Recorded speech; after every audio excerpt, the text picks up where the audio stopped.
Hello po mga ka-BH, budget season na naman po. Kaya ito po, Budget Hour is back at nag-aaral tayo. Ngayon po bigyan ko lang kayo ng overview.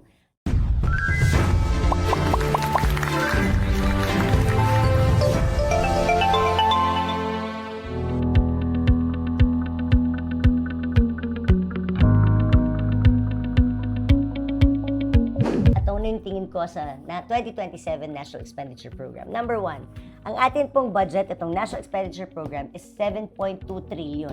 So ganito po karaming babarali natin per department. 7.2 trillion, tumaas ng 405 billion from the budget last year, which is 6.973. Pero yung tinaas sa 407 billion na yon, ang majority po nun ay, number one, national tax allotment of 1.3 trillion at yung ating interest payments is 114 trillion. So, dun lang napunta yung increase ng budget natin. Dahil yung increase sa national tax allotment is 129 billion. Yung increase sa interest payments is 164. Ang total nun, 293 billion. So, ibig sabihin, majority ng 405 napunta sa automatic appropriations. So, ang liit lang. In essence, 2% lang ang in-increase ng budget. Pero kung tutuusin mo, with the inflation at 6%, effectively, bumaba ang budget natin for this 2027. Ano ngayon yung makita natin? Dito sa budget na to, ang malaking itinaas ay ang DOTR at ang DPWH. Sila yung mga departments na tumaas ang pondo. Pero yung pagtaas nila ng pondo is a shock to me considering napakababa ng absorptive capacity. Ano yung absorptive capacity? Yung naggastos na pondo ng DPWH at saka ng DOTR parehong mababa ng 2025 at first quarter of 2026. And normally yan, use it or lose it eh. Pero, well, naman ang infrastructure spending. Ang problema ko lang dito, ma-implement kaya. Kasi as of now, di ba yung NFLR nung last year plus na 2025, nasa 1 trillion. At konti pa lang doon ang nai-implement. Kaya isa yan sa mga topics nung DBCC nung nandito sila. Bakit nakabinbin na sa lahat sa DPWH? May hinihintay ba? Kasi bakit nagkakaganyan? So, it's an infrastructure spending budget kasi lahat ng mga social services bumaba. Bumaba ang DOH, bumaba ang DSWD, ang DA bumaba. Ang biggest na napuntahan niya ay LGSF. So, napunta naman sa local government support. So kung titingnan nyo, parang ang track is talagang gusto nila sa LGUs mag-concentrate ang budget nito. Ayan, katulad na sinabi ko kanina, ang biggest gainers natin, DOTR, tumaas ng 162 billion. Ang DPWH tumaas ng 113 billion because flood control is back at 107 billion. So bumalik na po ang flood control. DILG tumaas by 22 billion, DND 18 billion, Judiciary and COMELEC tumaas din ang mga budget sila. DND, parang hindi ko matanggap na doon napunta yung tinaas ng budget. Sana napunta na lang siya sa mga ospital. Hindi naman natin kailangan pumasok sa mga gera-gera, di ba? Hindi naman natin kailangan pumasok sa away or sa war. What we need most is really for the money to trickle down sa healthcare natin, sa mga livelihood programs, sa mga negosyo para sa ating mga small and micro entrepreneurs. Ano ang mga malaki na nawalan ng pondo? DepEd, nababaan ng 44 billion. DOH, nababaan ng 33 billion. Eh, di ba ang dami nating nakapila? Sino dito ang naka-experience na pagdating sa mga government hospitals, bukas na bago pa maasikaso? Mamamatay na bago pa maasikaso. And yet, binabaan ng pondo. At ang masakit po dito para sa akin, pati yung mga hospitals, specialty hospitals, lahat bumaba. Heart Center, Lung Center, NKTI, Philippine Children's Medical Center, PGH, lahat po sila bumaba ang pondo. Ang laki po ng binaba. Pati MAIFIP bumaba. Alam ko maraming may ayaw sa MAIFIP dahil napupunta daw sa mga politiko at nagiging PDAF. Eh pero saan po pupunta ang ating mamamayang Pilipino? I'm all for lowering MAIFIP. Kung tinaasan natin ang allocation natin sa mga hospitals para matupad ang zero balance billing. At sana nagkapondo dito para sa private hospitals para pag pumunta ang mga pasyente sa private hospitals, wala na rin silang bayaran. Yung IRR nga na isang batas para dun sa zero balance billing ng charity patients, hindi pa lumalabas eh. Ano pa? Biggest losers, DSWD, 28 billion. Eh ang Kailangan natin yan para sa livelihood support assistance sana natin, di ba? Magnegosyo. Okay lang, mabawasan ng ayuda, pero sana yung ayuda gawing livelihood. DA, 14 billion. Eh, di ba food security nga tayo? So, bakit tayo nabawasan ng 14 billion? Dole, nabawasan din ng 14.1. Eh, nandyan din ang livelihood ng budget. At Congress, nabawasan ng 11.5. Pero lagi namang mababa ito sa NEP. Pero tumataas pagdating sa BICAM. Yung DOTR din, laging mababa, laging mataas sa NEP. Pero, ang baba niyan pagdating sa GAA, so tingnan natin kung naging parking ulit ang DOTR. Ano ang parking? Ito yung pansamantalang kunwari, mataas muna, pero pag pinasa yung GAA, pababa na. Para mailipat naman. Pero okay sa akin yun. Para makuha natin at ilipat natin sa DOH, sa mga ospital. Para nang sa ganun, zero balance billing talaga tayo.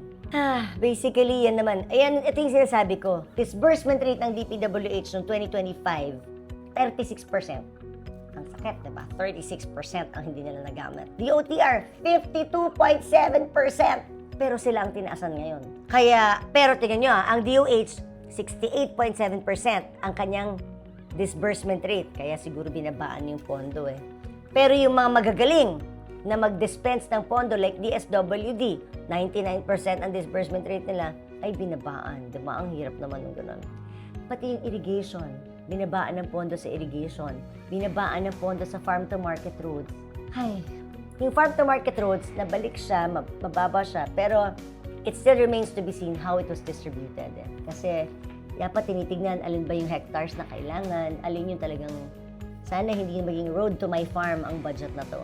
Yung DPWH flood control is back, but it's concentrated mostly on the north, which saddens me because yung mga flood-prone areas dapat ang inuna. At ito po ang mga bagay na tatanungin natin sa DPWH. Paano nila, ginawa ba nilang scientific ito bago nila pinondohan ang flood control sa area na yun? Kasi why is it concentrated on the northern area? Bakit hindi nila sinred sa flood-prone areas? Yun. Sasabi ko na ito, yung nasabi ko na ito ko sa DOH, ewan ko kung saan nila nilagay kasi bumabalat ng ospital na-cut or reform talaga itong mga to Ganon din ang AIX, ganyan din ang TUPAD, lahat yan bumaba. Sa special purpose funds, ang pinakamalaki natin ay nasa LGSF. So ito po yung local government support. Normally yan, 16 billion lang yan. Pero ngayon, nasa 58 billion na ang LGSF na pinamimigay ngayon sa mga governors, sa ating mga mayors, para magkaroon ng implementasyon sa kanilang mga lugar.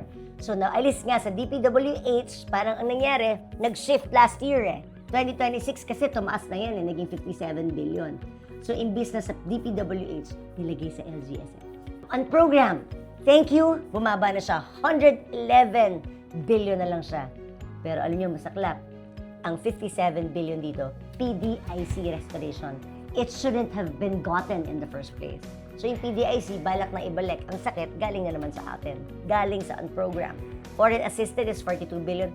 Ito ang dapat nating tanungin. Merong 8.83 billion na advances sa NFA. Yan ang isang part ng unprogrammed appropriations that we have to ask during the budget hearing. Yan. All the rest, puro sa NDRM, kumbaga sa risk reduction, risk management. Yan, ito po ang kailangan tanungin, bakit tinaasan ng defense? Diba? AFP modernization, yan ang mga pinagtutuunan natin ng pansin ngayon. Ang disaster, tinaasan, pero nagka-flood control kasi dapat yan, pag tumaas ang flood, bumaba ang disaster management. Mas gusto natin ang preventive than reactive. Confidential funds, it still exists at meron pa rin ng mga executive offices. Meron pa rin 21 offices na merong confidential funds. So, hahabulin natin if nagbago na ba ang pag-scrutinize sa confidential funds ngayon and how far nga ba natin pwedeng ungkatin. Pwede ba nating i-demand ngayon ang iba't ibang mga agencies o ilabas nyo nga kung paano nyo ginastos ang inyong confidential funds. At kasama rin dito, LGUs at mga provinces. Digitalization, ang laki na binaba ng DICT. Paano na yung free wifi natin? Paano na yung cybersecurity? Hindi ko na maintindihan kung bakit ang laki. Kasi hindi rin ginagastos ng DICT Earmark funds, yan ang kailangan nating tanungin. Yung transparency and accountability sa earmark is still something that we need to ask. Nasa 800 billion kayo ngayon ito. Ayoko pa rin yung cash is fungible. Yes, cash is fungible. But gawin yun ng rason para mawala ang transparency kung saan ginagamit panandali ang pera. I'm happy with the manufactured savings. I'm happy na nagkaroon ng provision in the NEP nakalagay, and if it's agency's own fault, hindi pwedeng i-consider na savings. Napakahalaga ng discussion na yan. Bakit? Madalas na ginagawa ng ating mga departments, hindi nila ginagastos ang particular amount or particular project. Sasadyain nilang hindi gastosin to. Tapos, ide-declare nila na savings kahit hindi naman naaayon sa kung paano ang totoong savings. At yung savings na yun, i-augment nila. Pagtapos nilang i-augment, papalitan na yung title. Di ba? Pagpalit ng title, bagong project na. Kaya, mahirap to. Manufactured savings ang tawag dyan. And that is something that we shouldn't allow in this budget. At babantayan po yan ni Kong Robert. Itatanong yan sa iba't ibang ahensya katulad ng DPWH at DOTR. So, basically, yun yung pinaka-summary natin na nag-aalala ko tungkol dito sa budget na to. At ito yung mga bakit dapat nating tanongin ng mga bagay na, of course, interested tayo mga mamamayang Pilipino. So, marami pa naman po tayong iisa-isahin at hihimayan sa bawat budget hour natin. Thank you mga kabits!